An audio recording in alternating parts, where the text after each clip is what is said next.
Meet the Driver, Giancarlo Fisichella.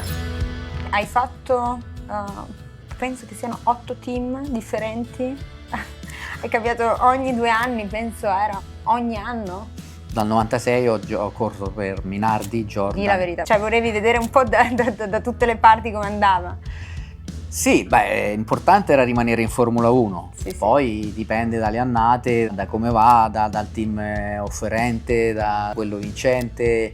Ho cambiato diversi team, in alcune occasioni sono ritornato nello stesso team a differenza di qualche anno, Jordan. sia in Jordan che in Renault, perché inizialmente era la Benetton. Pensa che in Jordan è come se sono ritornato 3 volte, perché anche nel 2008 e nel 2009 che ho corso in Force India, ma era la vecchia Jordan. Quindi ci ho corso nel 97, nel 2002, 2003 e poi ritornato nel 2008. Well, Fisichella at the moment is 20th fastest.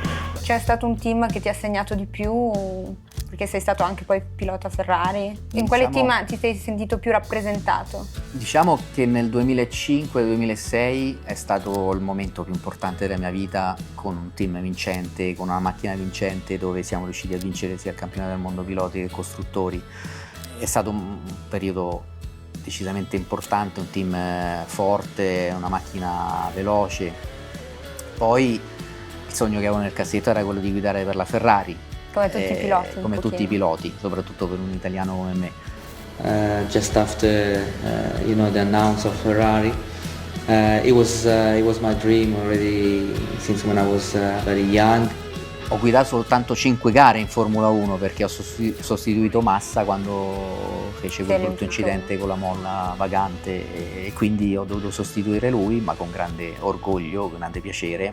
Quando c'è stata questa possibilità sapevo a cosa andavo incontro, che era una perché macchina... hai cambiato partnership poi? Sì, correvo con la Force India e al Gran Premio di Spa faccio la pole position e arrivo secondo in gara con la Force India. La settimana dopo la Ferrari mi offre di sostituire Felipe Massa. È ovvio che prima devo trovare un accordo con il patrono della Force India che mi lascia andare. Era un momento della mia carriera, dopo 14 anni di Formula 1 a 37 anni, e non ci ho pensato 2 volte a questa offerta. Sapevo che sarebbe stato difficile perché nelle ultime 5 gare del campionato andavo a guidare una macchina diversa sotto tutti i punti di vista da quella che guidavo, che non avevo il KERS, non aveva il front flap adjustment, e praticamente parlavo con l'ingegnere curva per curva e mi diceva lui quello che dovevo switchare nel volante. Non era facile, ma anche perché era una macchina che in quella stagione aveva vinto soltanto una gara,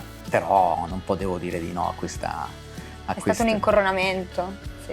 Anche uno status symbol, secondo me, un po' arrivare nel team Ferrari per ogni driver.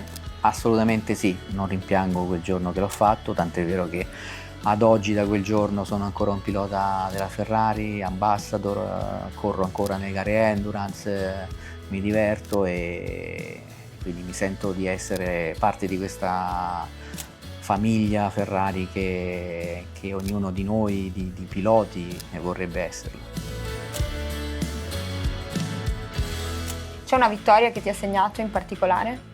Ma sai, tutte le vittorie sono importanti, a partire da quelle dei go-kart, a partire da quelle delle Formula 3. È ovvio che quando vinci una gara di Formula 1 è il top che puoi... È quello che cerchi di raggiungere. È quello che cerchi di raggiungere, cioè salire sul gradino più alto del podio in una gara di Formula 1 è una cosa unica, delle emozioni indescrivibili quando sei sul podio, quando ci pensi dopo. Contento di averlo fatto per alcune volte, ma anche la 24 ore di Le Mans, insomma. Le Mans è una gara molto ambita. Molto, molto ambita, una gara durissima per la squadra, per i piloti.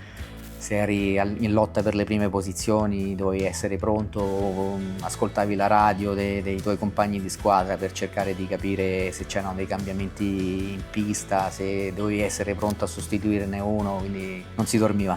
Ma d'altronde è quello che cerchi quando fai motorsport, no?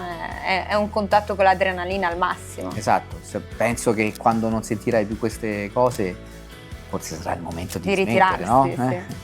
C'era un pilota che mi ha detto una cosa molto bella, che penso che secondo me è anche nelle tue vene, mi ha detto, gli ho detto ma perché corri? Fondamentalmente e lui mi ha detto che mentre correva sentiva di entrare in una quinta dimensione, che un pochino secondo me è quello che era il motivo per cui Senna dava questa sensazione di trovare Dio, di entrare quasi in una dimensione un po' mistica, no?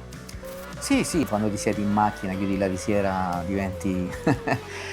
ti trasformi, diventi un tutt'uno, diventi una massima concentrazione e non vedi l'ora di andare in pista e cercare di sfidare Il tempo. te stesso, il tempo, di trovare il massimo feeling con la macchina e di tirare fuori il massimo possibile che uno potrebbe fare, insomma. Grazie per essere stato qui con noi e ci vediamo alla prossima puntata di Meet the Driver.